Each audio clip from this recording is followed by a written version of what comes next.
Apa yang menyebabkan banyak orang tidak memahami Tritunggal? Minimum ada 3 hal yang menyebabkan orang gagal paham tentang Tritunggal. Yang pertama, awam metafisika. Yang kedua, sikap minder terhadap yang lain. Dan yang ketiga adalah ahistoris. Kita akan lihat satu demi satu. Nah, tentang metafisika. Apa artinya metafisika? Meta artinya di sebalik. Fisik itu yang kelihatan, yang empiris ini. Kalau kita membaca teks kitab Kejadian dalam bahasa Ibrani tadi, dalam bahasa Ibrani mulai dari sini, dari kiri ke kanan. Bereshit bara Elohim et hasamayim ve'et sa'aret. Pada mulanya Allah menciptakan langit dan bumi. Perhatikan huruf pertama dari seluruh kitab suci itu huruf Bet. Huruf Bet itu tertutup di belakang, terbuka ke depan. Yang di belakang ini sebelum dunia diciptakan, ini wilayah ilahi, ini wilayah Theos, Allah yang tak terselami. Jadi tertutup di belakang, di punggungnya ini, tapi terbuka di depan. Terbukanya itu apa? Et hasamayim ve'et sa'aret. Langit dan bumi setelah diciptakan, maka alam semesta ini kosmos. Sebelum adanya langit dan bumi ini, Tuhan tidak terikat oleh ruang dan waktu. Sampai kini pun tidak terikat oleh ruang dan waktu. Tetapi ketika alam diciptakan yang namanya kosmos, barulah muncul ada ruang, ada waktu, ada keterbatasan, ada bilangan, ada hitungan 1, 2, 3, ada kualitas, ada kuantitas.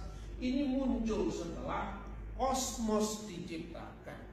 Nah, sebelum Allah menciptakan ini misteri yang tak terselami. Inilah wilayah ilahi.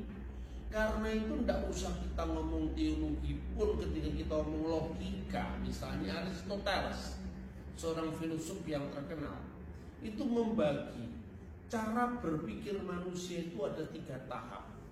Yang pertama adalah tahap fisik.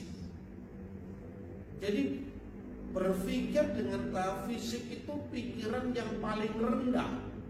Jadi seolah-olah kalau tidak ada bendanya, benda ini kotak, diraba dengan tangan, oh bener kotak.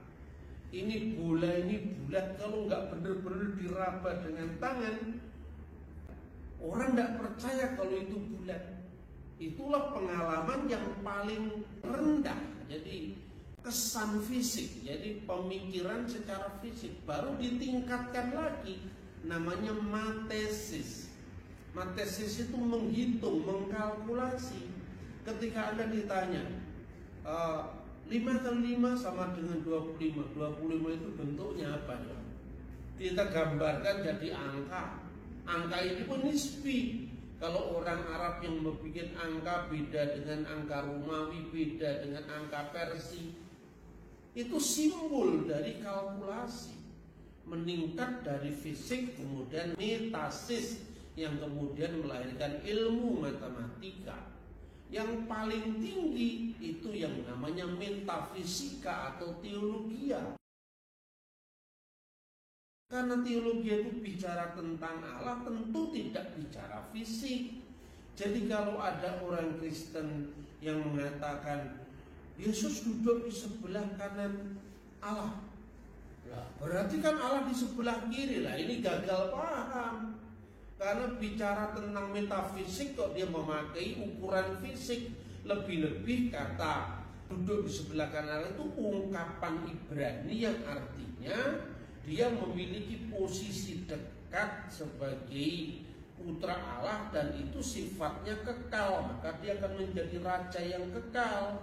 Konteksnya apa? Ketika di dalam kitab Zabur atau kitab Mazmur, ya Mazmur Daud dikatakan Neum Hashem laduni, berfirmanlah Hashem, berfirmanlah Tuhan kepada Adonai, kepada Tuanku. Tuanku di sini Mesias. Save limini, duduklah di sebelah kananku. Karena bait Allah itu ada 3 ruangan. Ruangan Maha Kudus itu sebelah kanannya adalah istana Daud. Jadi sebagai Mesias ada 3 dimensi, 3 jabatan.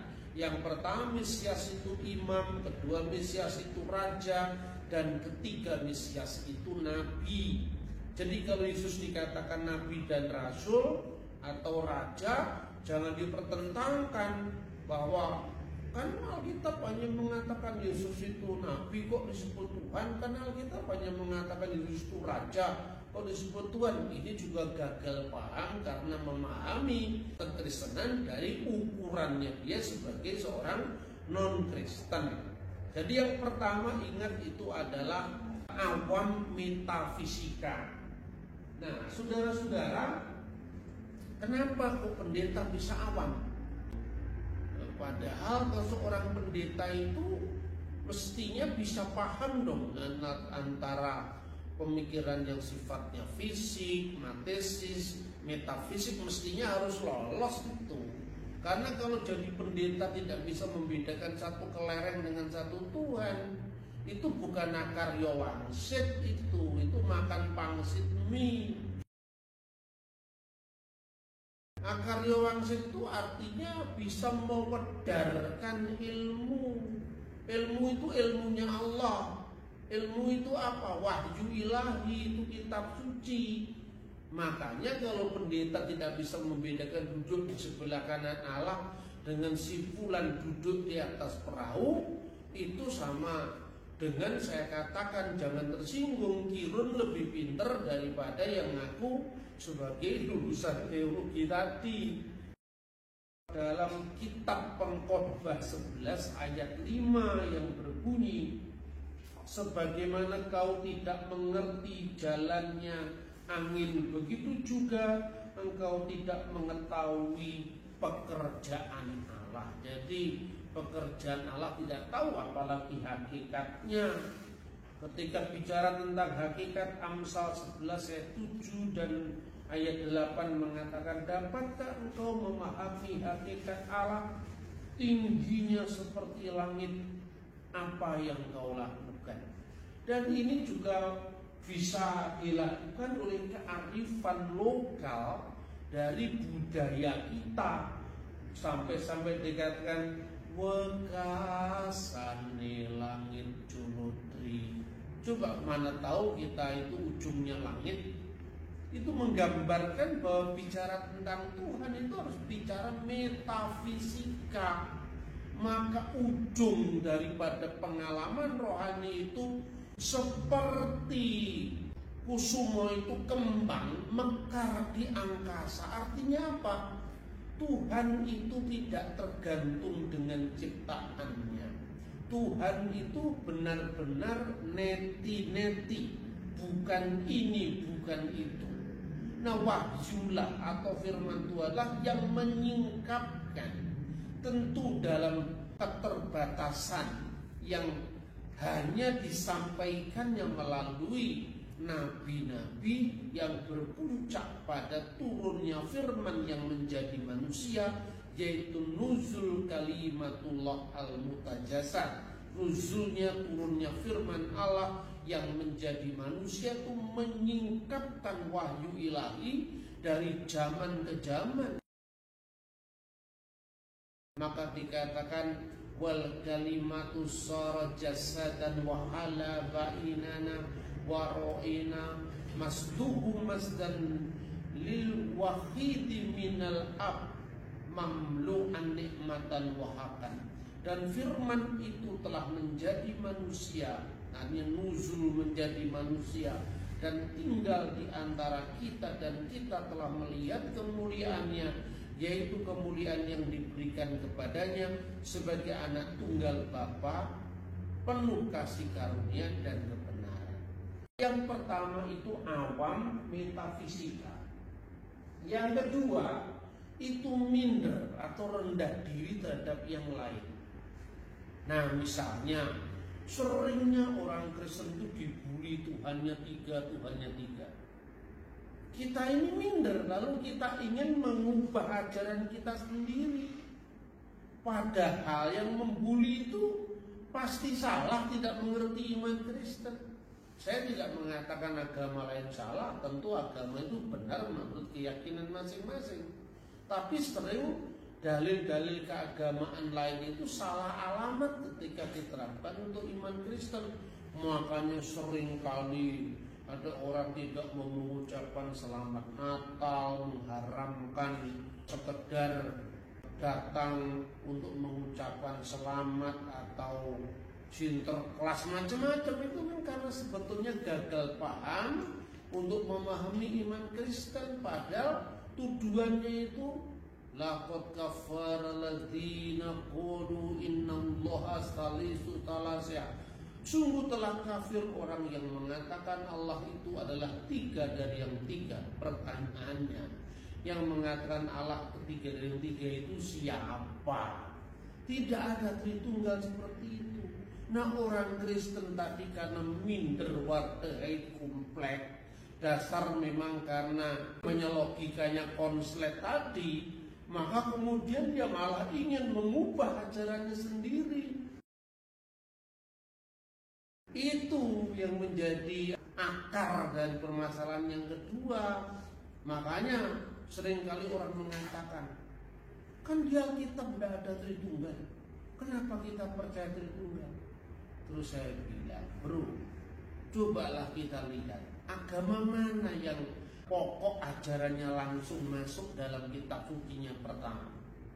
Teologi, ilmu kalam, usuluddin, termasuk yang namanya tauhid, ilmu yang paling luhur di kalangan Islam, itu kan muncul setelah para teolog merumuskan dari kitab sucinya. Contohnya, apa ilmu tauhid itu ada dalam Quran misalnya, ucapan inilah ilmu tauhid, tidak ada. Yang ada itu substansinya monoteisme atau tauhid. Kata monoteisme dalam bahasa Inggris sendiri itu kan munculnya baru abad modern, Henry Moore yang mengucapkan itu. Begitu juga ilmu tauhid itu ada di dalam tulisan para teolog, misalnya yang saya kutip ini, misalnya Imam Junaid al-Baghdadi. Ini tahun berapa dia meninggal? Tahun 910. Dia mengatakan tentang tauhid itu apa? At-tauhidu ifradul qadimi minal muqdas. At-tauhid atau keesaan Allah atau ilmu keesaan Allah, at-tauhid itu adalah mengesahkan yang kekal, qadim, minal muqdas, dari segala ukuran yang baru. Jadi ketika mengatakan kalau Tuhan itu duduk di atas singgasana lalu ukuran kursinya berapa, itu Masya Allah itu harus dihilangkan dari pola pikir manusia yang kurang lengkap ini.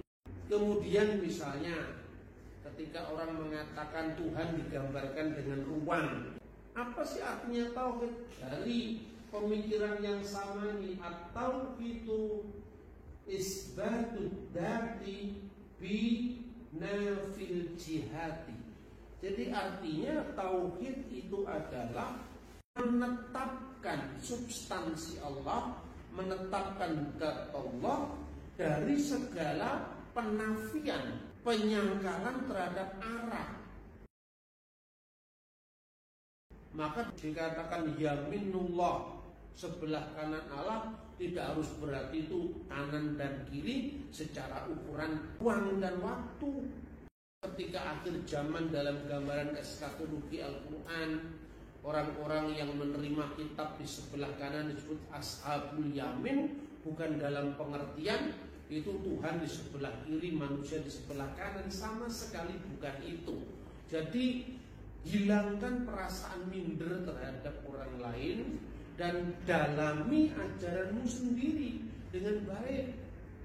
Jadi misalnya tadi kayak ungkapan misalnya huruf bet itu tertutup di belakang, artinya itu misteri yang tak terselami, jangan keburu ngecek dulu lah, ya kan? Berarti ajaran Kristen tidak bisa diungkapkan. Nah, semua agama juga mengatakan kalau bicara tentang zat Allah itu ya sama, tafakkaru fi khalqillahi wa la tafakkaru fi dzatillahi, itu juga ada dalam Islam. Pikirkanlah tentang ciptaan Allah dan jangan kamu pikirkan tentang zat Allah. Itu yang kedua. Jadi yang kedua itu perasaan minder. Kalau orang Belanda menyebut minder, warteg kompleks terhadap agama lain, maka imannya sendiri dikorbankan. Yang ketiga itu adalah ahistoris, sifat yang tidak paham terhadap sejarah.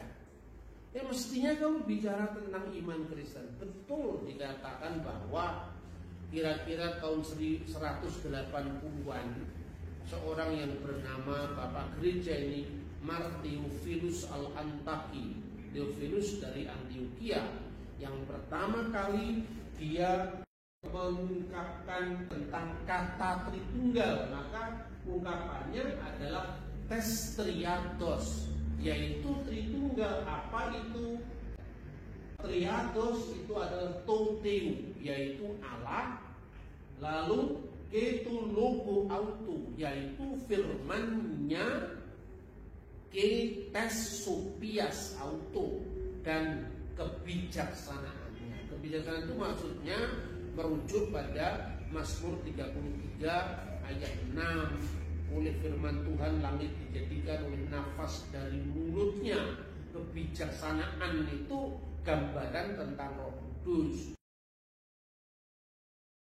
Jadi artinya Bapa, Putra, dan Roh Kudus seperti yang tercatat di dalam kitab Kejadian 1 ayat 1 sampai dengan 3. Lah judulnya ada kemudian. Tauhid juga gitu, judulnya ada kemudian. Nah judul tidak ada dipersoalkan, tetapi isinya gagal paham. Jadi Tritunggal itu ibarat atau laksana kidung abadi yang terus mengalun sepanjang abad, sekalipun judulnya belum ada. Lah apa judul itu penting? Kalau judul itu penting, mengalahkan substansi. Ketika Konsili Nikia, Konsili Konstantinopel merumuskan iman Kristen dalam bentuk kanun al-iman atau regula fide atau pengakuan iman atau syahadat panjang yang kita kenal itu, tentu ditulis inilah Trinitas. Nyatanya tidak. Artinya apa? Substansi itu yang ditekankan. Dan kalau substansinya ya ada semua dalam sepanjang Alkitab, mulai dari kitab Kejadian sampai kitab Wahyu. Kalau bicara tentang monoteisme versi Islam tauhid, ya ada mulai dari Al-Quran, hadis, dan semua ajaran Islam yang meskipun kata tauhid itu muncul kemudian. Jadi yang pertama, dia tidak paham ajaran agamanya sendiri. Kemudian yang kedua, karena ahistoris tadi, karena dia tak paham ajarannya sendiri, sikapnya ahistoris, maka dia tidak ngerti sejarah konsili. Setelah para rasul itu meninggal, murid-muridnya namanya siapa, bagaimana kontinuitas gereja. Setelah Petrus mati, penggantinya siapa, ketika Yohanes mati di Efesus penggantinya siapa, Polikarpus muridnya Petrus, muridnya Yohanes, Ignatius misalnya. Orang tidak paham. Orang hanya mengatakan aku percaya kepada gereja yang kudus dan am. Ungkapan itu muncul kira-kira tahun 100 Masehi. Bahkan kadang-kadang kita ini menyanyi lagu gereja, kita lupa bahwa idiom-idiom yang kita kidungkan hari ini itu ungkapan tahun 150 Masehi. Contoh misalnya, ketika Natal kita mengucapkan Gloria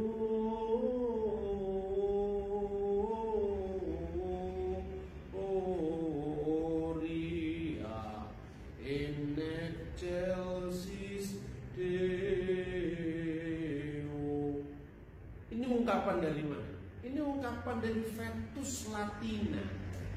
Alkitab bahasa Latin yang diterjemahkan tahun 150. Ketika Santo Hieronymus tahun 380-an menerjemahkan Vulgata, bunyinya bukan lagi Gloria in Excelsis Deo. Artinya apa? Orang antipati dengan tradisi, padahal dia mengembangkan tradisi modern. Orang disuruh pakai dasi, pakai jas, mana ada itu ayatnya. Kalau bicara tentang ayat, ya kacau semua. Karena apa? Sebelum Alkitab Perjanjian Baru ditulis sudah ada gereja duluan. Ini histori, sikap yang tidak paham tentang sejarah gerejanya sendiri. Jadi pertama itu adalah awam metafisika, yang kedua minder wadahai kompleks, yang ketiga ahistoris. Ahistoris ada dua, ahistoris terhadap imannya sendiri, yang kedua ahistoris terhadap bangsanya. Makanya kemudian muncul orang yang dengan jumawa, yang meskipun ya pas-pasan pemahamannya, mengatakan Tritunggal bubarkan saja karena tidak cocok dengan Pancasila. Tahu apa kamu tentang Pancasila, bro? Pelajari sejarah dulu, bagaimana ketuhanan yang Maha Esa itu diartikan. Baca itu prasasti-prasasti sebelum Indonesia merdeka, bagaimana prasejarah sila ketuhanan yang Maha Esa, kenapa disebut Tuhan. Apa Tuhan identik dengan agama tertentu? Prasasti Kedukan Bukit tahun 645, kemudian prasasti Trengganu tahun 1390-an, itu pelajari semua. Dari situ kita bisa paham bahwa kata Tuhan itu bukan milik agama tertentu. Begitu juga kata esa. Kata esa di dalam bahasa Indonesia itu bukan serapan dari bahasa Sanskrit. Karena dalam bahasa Sanskerta esa itu ekam. Misalnya dalam kitab Rigveda, ekam satvripah bahuda wadanti. Dia yang satu disebut dengan berbagai macam nama, misalnya. Itu dari kitab Weda. Kemudian kata esa juga bukan Arab, itu bukan Islam. Karena kata esa dalam bahasa Arab itu ahad, misalnya qul Allahu ahad, Allahu somad. Maka ketika seorang ulama Aceh yang terkenal namanya Abdur Rauf Asingkili dalam buku Tarjuman Al-Mustafid kemudian mengartikan qul Allahu ahad dengan kata-kata katakanlah, ya, dengan Tuhanmu, dialah Tuhan, dialah Allah yang maha esa, yang asa adanya. Ini kata asa itu bahasa Dayak, bahasa Austronesia, bahasa Nusantara kuno. Makanya orang Dayak menghitung asa, dua, telu, itu bahasa Nusantara asli, tidak ada kaitannya dengan agama tertentu atau konsep agama tertentu. Jadi Anda tidak paham ketika bicara tentang Pancasila, dipikirnya yang esa itu harus satu seperti gundul. Tidak seperti itu. Ini bukan soal bilangan. Bicara tentang Tuhan itu metafisika, bukan fisik, bukan matesis. Kalau Anda hanya ngomong soal fisik, Anda ini tingkatannya paling rendah dalam berpikir. Itu ya pramanusia lah itu, kalau ini baru sekedar lihat fisiknya itu. Maka marilah kita sembuh dari penyakit ini, yaitu 3 penyakit tadi. Pahami Tuhan dengan metafisika. Jadi kalau satu Tuhan tidak sama dengan satu bakpao, satu kelereng, satu pentol bakso, tidak sama. Kemudian kalau orang mengatakan Tuhan beserta dengan orang beriman, berapa jumlah orang beriman di kota Malang. Kalau jumlah orang berimannya itu misalnya 1 juta, padahal orang beriman tadi tinggal di 1 juta tempat yang berbeda-beda. Dan Tuhan jumlahnya 1, berarti 1 Tuhan beserta dengan 1 juta orang yang tinggal di tempat yang berbeda-beda pada jam dan saat yang sama. Apa Tuhan harus terpisah dari 1000?